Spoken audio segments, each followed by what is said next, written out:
오늘 함께 나눌 말씀은 잠언 20장 22절부터 27절입니다. 잠언 20장 22절부터 27절까지 말씀 우리 한 목소리로 읽겠습니다. 너는 악을 갚겠다 말하지 말고 여호와를 기다리라. 그가 너를 구원하시리라. 한결같지 않은 저울 주는 여호와께서 미워하시는 것이요 속이는 저울은 좋지 못한 것이니라. 사람의 걸음은 여호와로 말미암나니 사람이 어찌 자기의 길을 알 수 있으랴. 함부로 이 물건은 거룩하다 하여 서원하고 그 후에 살피면 그것이 그 사람에게 덫이 되느니라. 지혜로운 왕은 악인들을 키질하며 타작하는 바퀴를 그들 위에 굴리느니라. 사람의 영혼은 여호와의 등불이라. 사람의 깊은 속을 살피느니라. 아멘. 오늘은 여호와를 기다리라 하는 제목으로 말씀을 나누도록 하겠습니다. 잠언 말씀은 우리에게 지혜로운 사람이 돼야 된다, 미련한 사람이 되면 안 된다, 결국 그것을 이야기하고 있다고 할 수 있습니다. 지혜로운 사람은 어떤 사람이냐? 자기 자신을 잘 아는 사람, 그래서 하나님을 경외하게 되는 사람을 말합니다. 그러면 어떻게 그 사람이 자기 자신을 알고 하나님을 경외하게 되느냐? 하나님의 은혜 가운데 하나님이 허락하신 인생을 살아가야 됩니다. 그래서 그 인생을 살다 보니까 내가 이렇게 실수투성이구나, 내가 이렇게 어리석구나, 내가 말한 대로도 내가 못 사는구나, 이런 것들을 이제 깨닫게 되고 또 그 안에서 하나님밖에 내가 믿을 분이 없구나, 하나님만 신뢰해야 되는구나 라는 것을 이제 알게 되는 거죠. 그러니까 이게 다 하나님이 허락하신 삶 가운데 우리가 사실 지혜를 얻는 것이지, 세상에서 인간이 돌을 닦는다고 이런 것들을 이제 알 수 있는 것이 아니죠. 그런데 하나님께서 허락하여 주시는 그 인생을 살아가면서 지혜를 얻어야 되는데 그 인생을 살아가는 것이 쉬우냐? 그렇지 않다는 거예요. 육신의 정욕을 따르고 싶고 욕심대로 살고 싶고 자랑하고 싶고 한 것이 우리의 어떻게 보면 몸에 있는 자연의 이치인데 그것을 거슬러서 자기를 부인하고 하나님을 믿고 신뢰하고 하나님 말씀을 따르고 하는 일이 얼마나 어려운 일이겠습니까? 그래서 오늘 본문의 말씀은 그렇게 이제 쉽게 이루어지지 않는 우리가 지혜를 얻는 우리의 삶 가운데, 우리 인생 가운데 이제 어떠한 마음을 가지고 그 시간들을 이겨내야 되느냐. 그래서 그 시간을 이겨내는 과정에서 어떤 마음을 가지고 있어야 결국에는 그 시간들을 이겨낼 수가 있고 지혜로운 사람이 될 수 있는가에 대해서 기록을 하고 있다고 할 수 있습니다. 오늘 22절 말씀 같이 읽겠습니다. 시작. 너는 악을 갚겠다 말하지 말고 여호와를 기다리라. 그가 너를 구원하시리라. 아멘.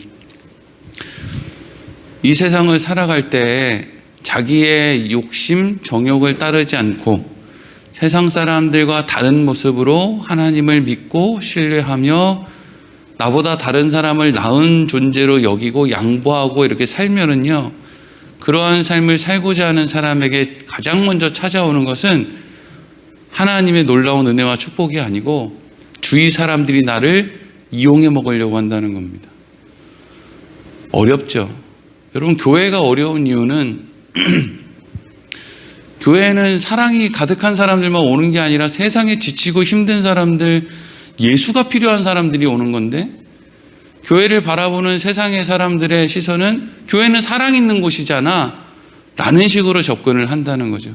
그것은 교회에 사랑이 있음을 확인해서 그런 말을 하는 게 아니라 교회는 사랑 있는 곳이잖아, 그러니까 너희들은 우리한테 이용당해줘야 되는 곳이잖아, 이용당하고서도 아무 말 못하는 게 교회잖아, 교회가 그렇게 안 한다고? 그럼 교회가 사랑이 없네, 이런 식으로 이제 한단 말이죠. 그러니까 사람들이 원하는 걸 교회에서 다 해준다고 해서 그 사람들이 우리한테 사랑이 있다고 이야기하겠습니까? 한도 끝도 없는 욕망을 교회에 요구할 뿐이죠. 어제도 교회에 어떤 분들이 와가지고 그냥 느닷없이 우리와 아무런 관계도 없이 그냥 느닷없이 우리는 좋은 데서 왔으니까 우리가 가지고 온 휴지를 사라는 거예요. 보통 마트에서 파는 것보다 2배가 넘는 그런 가격을 제시하면서 교회가 이런 거 사줘야 되지 않느냐는 거예요. 참 무서운 일이죠. 그것도 1개도 아니고 3개는 사야 된다는 거예요. 만 원도 안 하는 걸 갖고 와서 2만 원씩 3개는 넘게 사줘야지. 그게 교회가 사랑이 있는 거 아니냐고 이런 식의 이야기를 해요. 그러면 휴지를 다 사주면 그 사람들이 돌아가면서 와, 역시 교회는 사랑이 있어. 우리 교회 다녀야 되겠다. 이렇게 하냔 말이죠. 그냥 이용해 먹는다는 거예요. 집에서 그 집 며느리가 예수 믿으면요, 그 집에 있는 가족들이 괜히 말을 비꼬면서 야, 교회 다니는 사람은 그렇게 하는 거잖아. 교회 다니는 사람이 양보하는 거잖아. 이러면서 이용해 먹으려고 하지. 야, 너 그렇구나. 너 참 좋은 뜻을 품고 육신의 정욕을 따르지 않고 욕심 부리지 않고 그렇게 살려고 마음 먹고 애를 쓰는구나. 너 참 훌륭하다. 이렇게 얘기해 주는 사람이 어디 있습니까? 너가 뭐 사랑이 많다며, 교회 다닌다며, 설거지 네가 다 해. 제사 음식 네가 준비 다 해. 막 이렇게 비꼬고 결국 그렇게 하다 보면 또 그걸 당하는 사람은 화가 나니까 막 짜증내면 이것 봐라. 교회 다니는 사람들이 짜증내네. 이러고 또 그걸 또 비꼬고 막 뒤에서 흠잡고 그런단 말이죠. 그래서 그런 일이 있을 때 22절 말씀이 뭐라 그래요? 너는 악을 갚겠다고 하지 마라. 이게 뭐예요? 네가 원하는 결과를 네가 원하는 방법으로 얻겠다고 쉽게 행동하지 마라 하는 거죠. 하나님이 뭐라고 말씀하고 계시는지를 잘 들어봐라. 예수님께서 안식일에 병자를 고쳤을 때 안식일날 왜 병자를 고쳤느냐고 책망하는 바리새인들을 향해서 예수님이 이렇게 말씀하시죠. 내 아버지께서 이제까지 일하시니 나도 일한다. 이렇게 말씀을 하세요. 그럼 이게 무슨 말이냐면요, 오늘날 우리가 하나님께서 인도해 가시는 그 지혜를 얻을 수 있는 그 삶을 살아가는 과정에서 우리가 오해를 받기도 하고 또 억울한 일을 당하기도 하고 이런 일을 당하는 걸 하나님이 아신다는 거예요? 모르신다는 거예요? 아신다는 거죠. 늘 아신다는 거예요. 그러니까 그걸 가지고 네가 악을 갚겠다고 하지 말고 여호와를 기다리라는 거예요.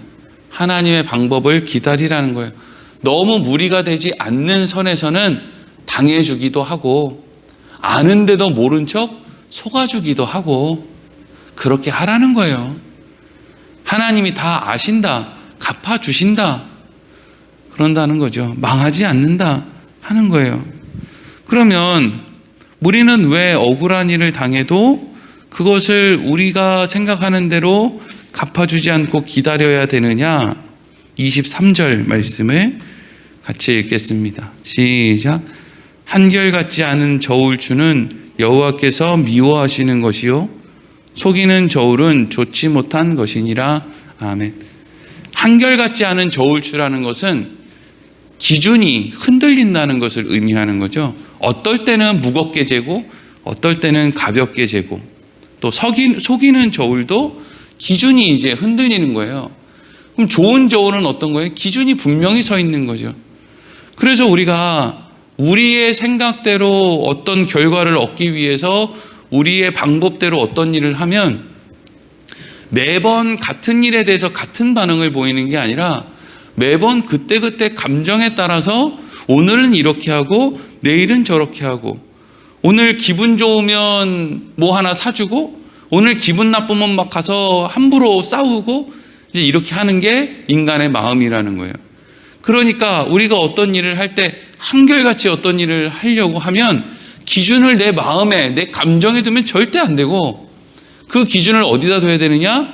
하나님이 하신다, 하나님이 갚아주신다, 하나님이 아신다라고 하는 거, 하나님의 말씀 거기를 중심에 두고 모든 일을 생각하고 이제 그것에 대한 행동을 해야 한결같은 그런 모습으로 한결같은 결과를 얻을 수가 있지. 내가 원하는 결과를 얻고자 내가 원하는 방법으로 막 달려들면 실질적으로는 그냥 그때그때 감정에 따라서 내가 그냥 하고 싶은 대로 하는 것이기 때문에 좋은 결과를 얻을 수가 없다 하는 것을 이야기하고 있는 거죠. 그리고 또 24절 읽겠습니다. 시작.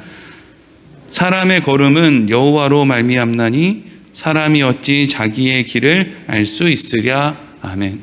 우리가 아무리 우리의 어떤 계획과 방법을 가지고 어떤 일을 이루어내려고 애를 써도 우리가 날씨를 바꿀 수가 있습니까? 아니면 우리의 건강을 어떻게 책임을 질 수 있습니까? 뭘 할 수 있어요? 요즘에 그런 TV 방송들 많이 나오죠. 막 교통사고가 느닷없이 나는데 어쩌면 그렇게 교통사고가 나냔 말이에요. 참 희한하게 운전을 하고 가는데 앞에 있는 트럭 그 짐 실는 곳에서 그냥 쇳덩어리 하나가 탕 튕겨 날라오니까 아니 결혼식 날 받아놓은 그 집 신랑이 운전하고 가다가 그냥 그 쇠에 맞아서 죽잖아요. 무슨 일이에요 이게. 거기서 그 쇠가 날라올 것을 어떻게 압니까? 우리가 할 수 있는 것이 많은 것 같아도 실제로는 우리가 할 수 있는 것이 별로 없는 것이죠. 그래서 우리가 아무리 우리가 원하는 결과를 얻기 위해서 애를 쓰고 해도 결국에는 그것이 하나님의 인도하신 가운데 이루어지는 것이니까 우리에게 있어서의 삶 가운데 억울한 일, 답답한 일, 이런 일들이 찾아오고 우리가 지혜를 얻는 과정에서 막 사람들이 우리를 이용하려고 하고 해도 그 모든 것들을 통해서 하나님을 신뢰하고 내가 원수 갚지 말고 기다리라는 것을 이야기하고 있는 거죠. 그리고 25절 또 읽어보겠습니다. 시작.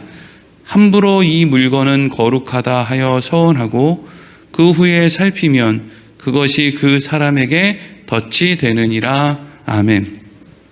이 25절 말씀도 무엇을 의미하느냐 하면 이게 사람이 아는 것이 얼마나 되나, 사람이 안다고 하는 것이 얼마나 확실한가, 이제 이런 이야기를 하고 있어요. 내가 뭘 안다고 생각해서 내가 상대방에게 저 사람은 이런 의도로 나한테 이렇게 했을 거야 라는 생각을 가지고 저 사람에게 내가 막 원수를 갚으려고 하고 내가 원하는 결과를 얻기 위해서 내가 막 저 사람한테 이렇게 하려고 했는데 시간이 지나서 보니까 내가 알고 있는 것이 잘못된 거예요. 잘못 생각하고 있던 거죠. 25절은 무슨 이야기냐 하면 어떤 사람이 하나님 앞에 흠이 없는 제물을 드리려고 막 이제 좋은 가축을 찾다가 예쁜 양, 예쁜 소 한 마리를 찾은 거예요. 깨끗해 보이는 거예요, 얘가. 그래서 이걸 내가 잘 키워가지고 하나님 앞에 제물로 드려야 되겠다. 이런 마음이 있는데, 어느 날 보니까, 얼굴 쪽, 이 상체 쪽, 얼굴 쪽은 깨끗한데, 어느 날 뒤쪽에 엉덩이 쪽을 보니까, 거기에 막 점도 있고, 흠도 있고, 그런 거예요. 그러니까 이게 처음엔 자기가 잘 봤다고 생각을 했는데, 그냥 시간이 지나서 이렇게 그동안 못 봤던 데를 보니까, 거기 흠이 있고 이렇게 한 거예요. 근데 이걸 그냥 다른 사람한테 아무 말 안 했으면 그냥 짐승을 바꾸면 되는데, 애초에 그걸 보고 내가 이렇게 흠이 없는 짐승을 내가 찾아냈어. 이건 내가 하나님께 드릴 거야. 나 이거 서원했어. 나 이거 잘 키워가지고 내가 하지. 봐봐, 이런 거 너희들 본 적 있어? 이렇게 완벽한 짐승 본 적 있어? 이렇게 이제 자기가 사람들한테 이야기하고 서원도 하고 이렇게 해놓은 말이 많은 거예요. 근데 말은 그렇게 다 해놨는데 어느 날 뒤에서 이렇게 보니까 어머나 그 뒤에가 아주 그냥 전염병 같이 뭐가 병에 걸려가지고 막 헐고 난리가 났네요. 그러면 이제 사실은 어떻게 해야 됩니까? 그렇게 흠이 많은 것을 아무리 그전에는 흠이 없어 보였다 하더라도 지금은 흠을 찾았으니까 이제 그것을 하나님께 드리면 되느냐고요? 안 되느냐고요? 드리면 안 되죠. 흠이 많으니까. 근데 이 사람이 어떻게 하냐면 25절 뒷부분에 보니까 뭐라고 돼 있어요? 그것이 그 사람의 덫이 된다 그랬죠. 뭐가 덫이 되는 거예요? 이전에 내가 뭘 안다고 하나님한테 이거 드리겠다고 서원하고 사람들한테 자랑하고 한 말이 있는데 어느 날 갑자기 내가 여태까지 착각한 거였어. 이 짐승은 흠이 많아. 그래서 난 얘를 하나님께 못 드리겠어. 라고 하는 말을 하기가 너무 부끄럽고 민망하니까 그냥 자기가 한 말, 자기의 열심을 담고 있는 이 짐승을 그냥 하나님께 드린다는 거예요.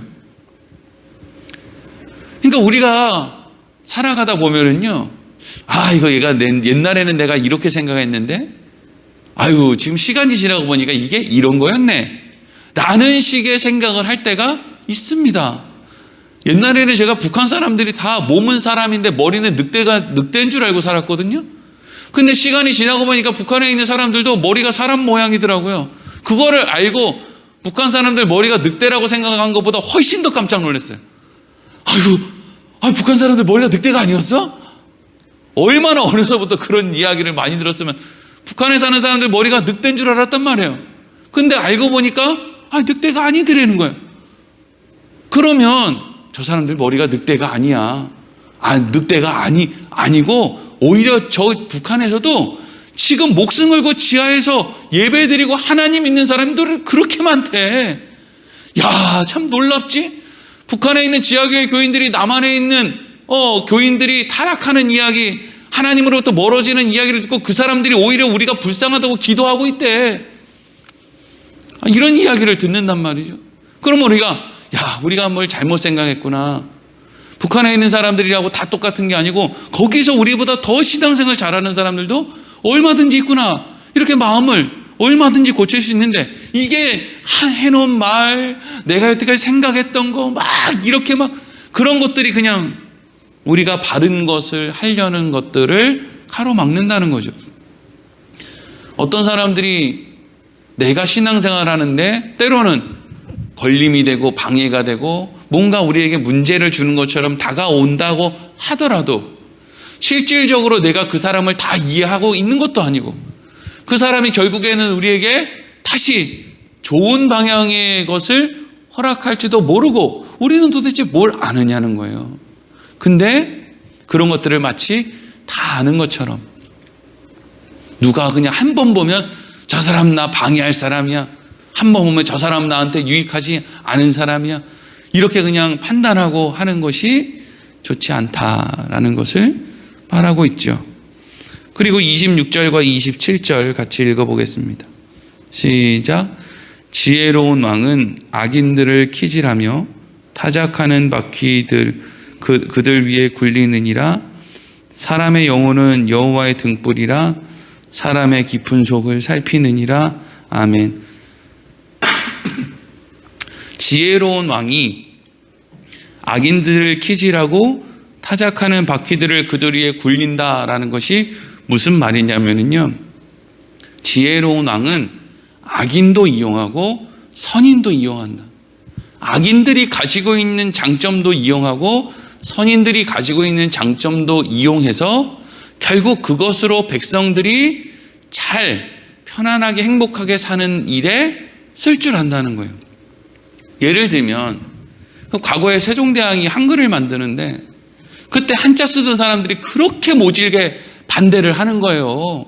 그거 글 만들면 안 된다고, 중국에 대한 예가 아니라고, 또 무슨 그렇게 글씨를 만들면 하여튼 자기들의 어떤 그런 것들이 막 깨지고 이런 것들이 이제 불안했겠죠. 근데 세종대왕이 힘이 없습니까?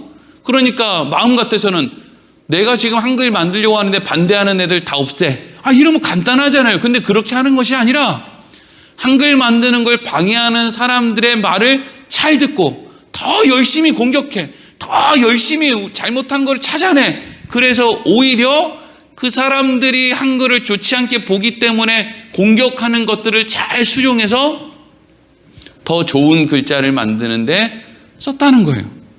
그냥 한없이 세종대왕이 하시는 일은 다 좋지요 라고 하는 사람들의 말만 들었으면 지금 같은 모양의 좋은 글이 나오지 않았을 수도 있다는 거예요. 오히려 이건 이게 문제입니다, 저건 저게 문제입니다 라고 하는 사람들의 이야기를 듣고 뭔가 할 수 있기 때문에, 그 사람들의 장점을 잘 이용했기 때문에 좋은 글이 나올 수 있었다는 거죠. 그러니까 하나님은 지혜로운 왕 같아서 우리 인생 가운데 맨날 우리한테 좋은 말 해주고 우리를 도와주고 우리에게 무슨 감정도 상하지 않게 하고 이런 사람들만 있으면 우리는 좋을 것 같은데, 하나님은 그것이 아니라 지혜로운 왕이시기 때문에 우리 인생 가운데 때로는 모질게 말하는 사람도 만나게 하시고, 때로는 막 넘어졌는데 일원 내켜주지도 않으시고, 막 뭐 이런 여러 가지 일들을 하나님이 우리 인생 가운데 악인을 키시라며 타작하는 바퀴를 그 위에 굴리는 것처럼 우리 인생 가운데 그런 일을 허락하여 주심으로 우리가 좋은 지혜, 아름다운 삶을 살아가는데 하나님이 유익하도록 우리의 길을 인도해 가신다는 거예요. 그러니까 우리가 할 일은 하나님, 이런 상황은 난 못 견디겠습니다, 나 이건 못해요, 이게 아니라 기도할 때마다 하나님이 허락하여 주신 우리의 삶을 지혜롭게 잘 살아낼 수 있게 하나님 저 좀 도와주세요. 이게 여러분 우리의 기도의 제목인 거죠. 하나님, 저는 이런 교회에서 목회 못하겠습니다, 딴 데 보내주세요, 이게 목자의 기도 제목이 아니고, 하나님 저 막 10,000명 20,000명 모이는 교회 가면 진짜 잘할 수 있어요, 이런 뭐 대도 하나님 얘기하는 거, 뭐 부흥을 주셔서 이 교회가 막 부흥하면 하나님 제가 뭘 또 잘할 수 있어요, 이런 게 아니고, 하나님 제가 있는 이 자리에서 하나님이 주시는 사람들과 하나님이 주시는 마음으로 그냥 여기에서 나의 역할을 잘 감당하며 지혜를 쌓으며 하나님께서 허락하여 주시는 인생을 사는 날까지 끝까지 잘 순종하며 겸손하게 살아내게 해주세요. 이게 사실 우리의 기도의 제목인 거죠. 그러면서 27절에 뭐라고 돼 있어요? 사람의 영혼은 여호와의 등불이라 사람의 깊은 속을 살핀대요. 우리가 원하는 사람을 만나는 거랑 하나님이 우리가 만나야 될 사람을 만나게 하시는 거랑은 다르다는 거죠. 왜? 하나님은 우리의 영혼의 등불이라 우리의 깊은 속을 들여다보고 계시기 때문이죠. 우리는 그냥 나한테 듣기 좋은 이야기 해주는 사람만 그냥 좋다고 할 수 있지만, 우리의 영혼 깊은 곳까지 보시는 하나님은 우리가 어떤 사람을 만나야 되고 어떤 환경을 경험해야 되고 그런 과정에서 어떻게 지혜롭고, 이것을 하나님 더 잘 아신다는 거예요. 하지만 하나님께서 그렇다고 해서 우리에게 지혜를 주시고자 하는 마음이 있다고 해서 우리가 감당하지 못할 것까지 허락하시는 분이냐? 그건 아니라는 거죠. 그래서 고린도전서 10장 13절에 사람이 감당할 시험 밖에는 너희가 당한 것이 없나니 오직 하나님은 미쁘사 너희가 감당하지 못할 시험 당함을 허락하지 아니하시고 시험 당할 즈음에 또한 피할 길을 내사 너희로 능히 감당하게 하시느니라, 이렇게 말씀하고 있죠. 우리의 인생을 돌아보면 때로는 진짜 힘들었는데 또 생각해 보면 그때마다 기가 막힐 피할 길을 하나님이 또 열어주셨네. 그리고 또 그 길을 피한 이후에 또 산 넘어 산이라고 또 어려운 일이 찾아왔는데, 그랬는데 또 하나님이 피할 길을 열어주시고, 그런 과정에서 내가 예전보다는 많이 자랐네, 예전보다는 하나님을 더 많이 알게 됐네, 하나님을 더 믿고 신뢰하게 됐네, 하나님이 나를 그렇게 살게 하셨구나, 인도하셨구나 라는 것을 우리가 알게 되는 것이죠. 오늘 말씀을 통해서 우리가 여호와를 기다릴 줄 아는, 우리의 힘으로 실력으로 악을 갚겠다 하지 말고 하나님이 하실 일을 잠잠히 기다릴 수 있는, 하나님이 허락한 상황을 잘 지혜롭게 이겨낼 수 있게 해주세요 라는 마음으로 하루하루 살아갈 수 있는 우리 부여온누리교회 모든 성도들 되기를 소망합니다. 기도하겠습니다.